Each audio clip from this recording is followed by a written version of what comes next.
തിരുവല്ല സ്ഥാനാർത്ഥി Joseph M പുതുശ്ശേരിയെ മാറ്റണമെന്ന രാജ്യസഭാ ഉപാധ്യക്ഷൻ പി.ജെ. കുര്യന്റെ ആവശ്യം കേരള കോൺഗ്രസ് ചെയർമാൻ കെ.എം. മാണി തള്ളി. മുൻ തെരഞ്ഞെടുപ്പിൽ യു.ഡി.എഫിനെ തോൽപ്പിക്കാൻ ശ്രമിച്ച പുതുശ്ശേരിക്ക് സീറ്റ് കൊടുക്കരുതെന്നാണ് പി.ജെ. കുര്യൻ ആവശ്യപ്പെട്ടത്.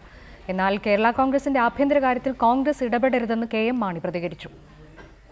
തിരുവല്ലയിലെ കേരള കോൺഗ്രസ് സ്ഥാനാർത്ഥി ജോസഫ് എം പുതുശ്ശേരിക്കെതിരെയാണ് രാജ്യസഭാ ഉപാധ്യക്ഷനും മുതിർന്ന കോൺഗ്രസ് നേതാവുമായ പി.ജെ. കുര്യൻ രംഗത്തെത്തിയിരിക്കുന്നത്.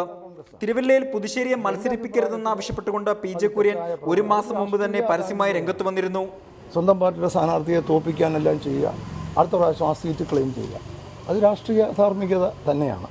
മുതിർന്ന നേതാവായ പി.ജെ. കുര്യന്റെ പ്രതിഷേധങ്ങൾ പോലും ഗൗനിക്കാതെയാണ് ജോസഫ് എം പുതുശ്ശേരിയെ കേരള കോൺഗ്രസ് തിരുവല്ലയിൽ സ്ഥാനാർത്ഥിയാക്കിയത്. ജോസഫ് എം പുതുശ്ശേരിയെ തിരുവല്ലയിൽ സ്ഥാനാർത്ഥിയാക്കരുതെന്നാവശ്യപ്പെട്ടുകൊണ്ട് കോൺഗ്രസിലെ ഒരു വിഭാഗം പ്രാദേശിക നേതാക്കൾ നേരത്തെ തന്നെ രംഗത്ത് വന്നിരുന്നു. ഇതിനെ തുടർന്നാണ് പ്രതിഷേധം അറിയിച്ചുകൊണ്ട് പി.ജെ. കുര്യൻ കെ.എം. മാണിക്ക് കത്തയച്ചത്. കഴിഞ്ഞ തവണ യു.ഡി.എഫിന്റെ സ്ഥാനാർത്ഥിയെ തോൽപ്പിക്കാൻ ശ്രമിച്ച ആൾക്ക് സീറ്റ് കൊടുത്തത് ഔചിത്യമല്ലെന്നും കത്തിൽ പറയുന്നു. എ.കെ. ആന്റണി ഉൾപ്പെടെയുള്ള മുതിർന്ന നേതാക്കളെ ആക്ഷേപിച്ച പുതുശ്ശേരിക്ക് വേണ്ടി പ്രവർത്തിക്കാൻ അണികൾക്കിടയിൽ അസ്വാരസ്യങ്ങൾ ഉണ്ടാകുമെന്നും കത്തിൽ സൂചിപ്പിക്കുന്നു. എന്നാൽ പി.ജെ. കുര്യന്റെ നിലപാട് ദൗർഭാഗ്യകരമായി പോയെന്ന് കെ.എം. മാണി പറഞ്ഞു. കേരള കോൺഗ്രസിന്റെ കാര്യത്തിൽ ആരും ഇടപെടേണ്ടെന്നും മാണി പ്രതികരിച്ചു. അങ്ങനെയൊന്നും പറയാൻ ഒക്കെയല്ലോ, അത് ഒരു പാർട്ടിക്കും പറയാൻ ഒക്കെയില്ല. കോൺഗ്രസ് നിർത്തിയിരിക്കുന്ന സ്ഥാനാർത്ഥിയെ പറ്റി കേരള കോൺഗ്രസും കമൻറ്റ് ചെയ്യില്ല. പ്രഖ്യാപിച്ചു കഴിഞ്ഞാൽ അതൊരു യു.ഡി.എഫിൻ്റെ ഒരു സാമാന്യ മര്യാദയാണ്. റിപ്പോർട്ടർ, പത്തനംതിട്ട.